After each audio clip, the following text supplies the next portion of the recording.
八尺大人，那个从篱笆后面窥视我的高个子女人。关于八尺大人，你要先知道几件事。在日本都市传说的世界里，有一个名字，至今仍让许多人在深夜想起时背脊发凉。八尺大人。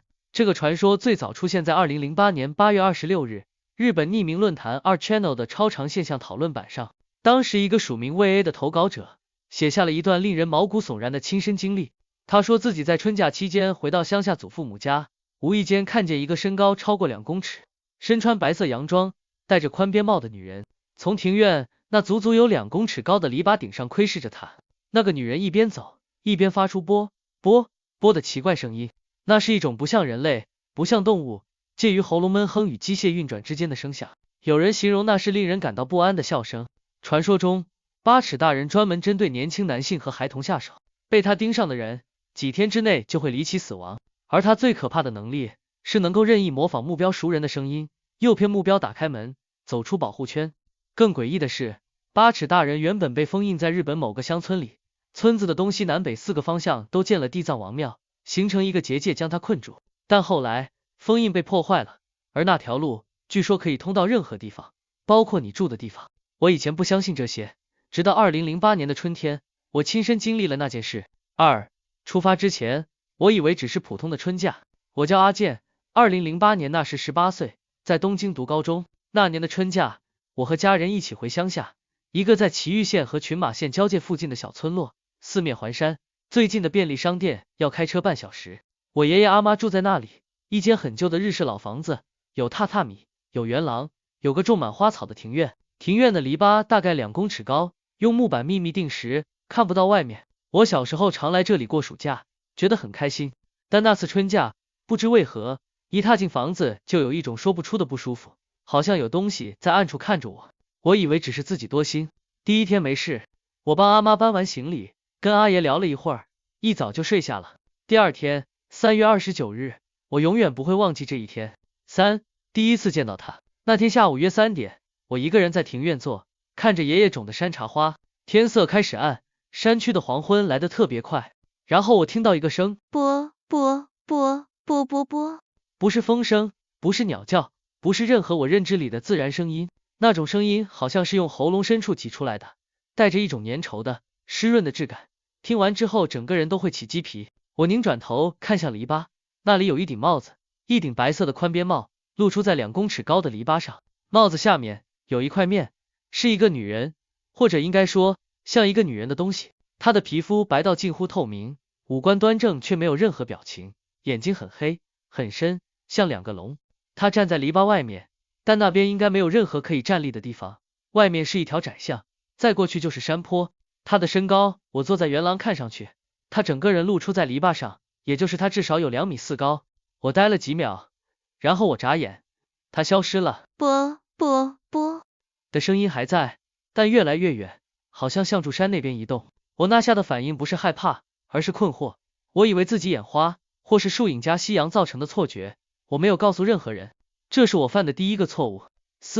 晚餐时的对话。晚饭时，我终于忍不住开口，阿妈，我加了救字物，这附近有没有一个很高的女人？筷子掉到了桌上，我阿妈的脸刷一声变白。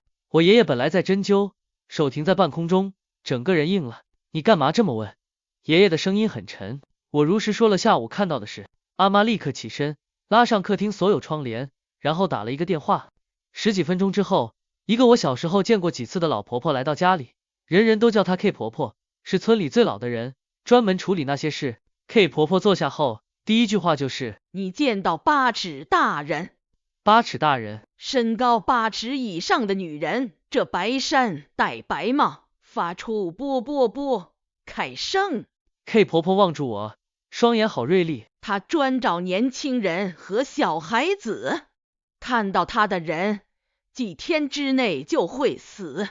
我个心一沉，阿健，你听着。阿爷很严肃地说，今晚你要上2楼的房间，拉实窗帘，在房间里撒盐，我们会给你一道符，你握实它，天光之前绝对不能出门，任何人叫你，你都不要应，不要开门。任何人。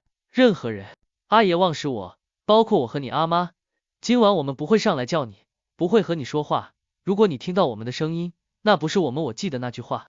八尺大人最大的能力就是模仿目标熟人的声音。5. 最长的一夜。我上了2楼，房间很小，只有一扇窗望向山边。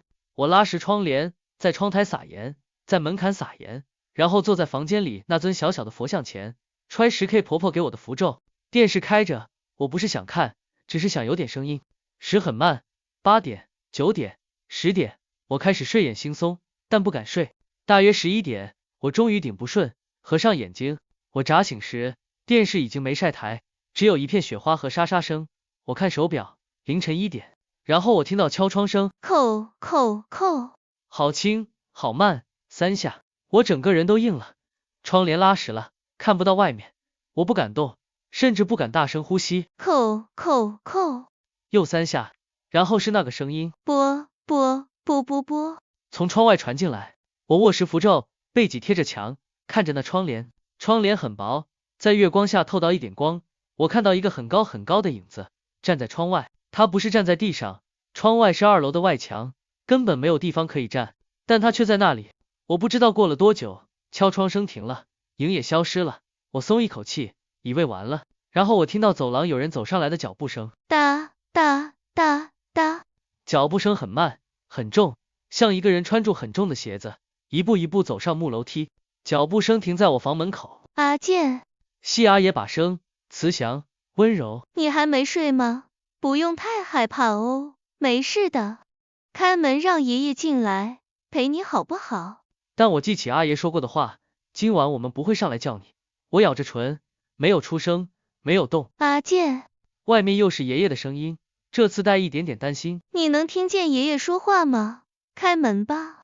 我把符咒握得更紧，然后我听到那声音变了，变得好慢好慢，从阿爷的声音变成一种不是人的声音，好像有人把块布塞在喉咙里，然后用力挤出几个字：开门，让我进去。我闭上眼睛，一路念佛，一路揣实符咒。那一夜，我听到门外有人走来走去，听到墙壁被轻轻敲打，听到窗户被尝试拉开的声音，听到啵啵啵的声音由远而近，再由近而远，一次又一次，不断重复。我没有开过眼睛，没有松过手。6. 离开。当电视突然恢复正常，晨间新闻凯音乐响起葛震，我递手表，朝早7点半，天光了。我打开房门，走廊空无一人。楼下，阿妈和 K 婆婆站在楼梯口，看到我就哭了出来。你还在，你还在。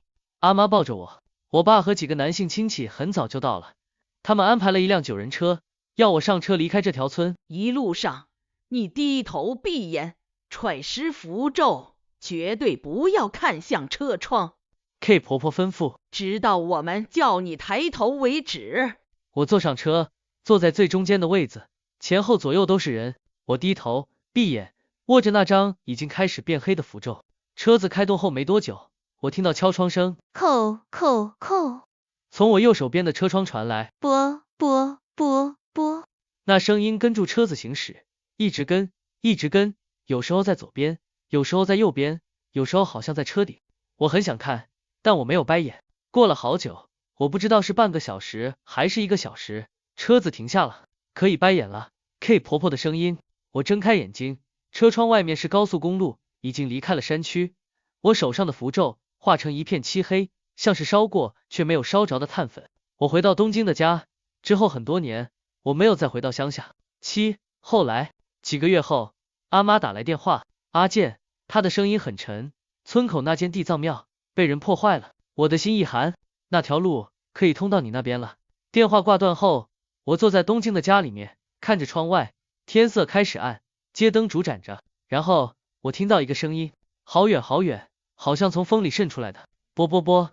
我拉上窗帘，那晚我没有睡过，到现在我有时在深夜仍会听到类似的声音，也许只是楼上邻居的电视声，也许是水管的震动，也许只是我太敏感。但如果有一天你在一个不该有的地方看到一个很高很高的白色身影，听到啵啵啵的声音，别看，不要听，不要开门，握实你手上任何能握实的东西，等到天光，因为他还在，8尺大人还在。晚安。